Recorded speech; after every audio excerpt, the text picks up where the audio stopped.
We now want to welcome David Malpass, President of the World Bank. Welcome back to Face the Nation. Thank you very much. There are a lot of stressors on the global economic system right now. How do you describe where we are?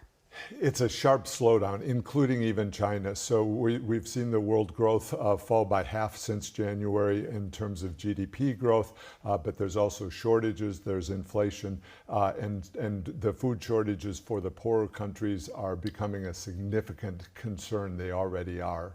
I mean, global inflation, it's not just the U.S., it's other wealthy countries around the world, but you're also describing a recipe for global instability.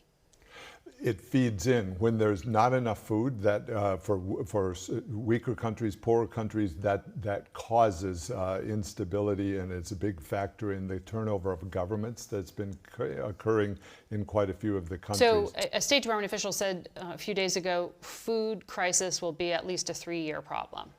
What time horizon do you put on the food crisis and the energy crisis? I'll say one thing. It's possible to produce enough to soften that crisis. But at the rate that we're going right now, the fertilizer isn't being made. You know, fertilizer comes, a giant source of fertilizer is from natural gas through the ammonium channel into the most useful fertilizer. And it also is used to make the electricity that converts the minerals into fertilizer. And that's just not happening. So a lot of the world is shutting down for lack of fertilizer. And then those shortages of crops will last for multiple years. We need to break that cycle and do it pretty forcefully now through announcements. The Federal Reserve Chair said this week in this country that recession is certainly a possibility, in part because of higher interest rates. Citigroup puts the odds of a recession at 50%.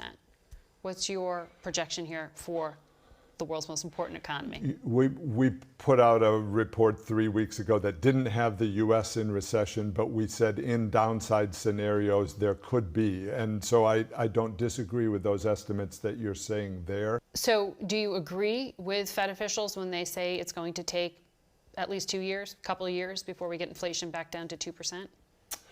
It's going to take time to come down, but again, that depends on what's your forecast for oil prices, for natural gas prices, for fertilizer. It's going to take months and months and maybe 2 years to bring inflation back down.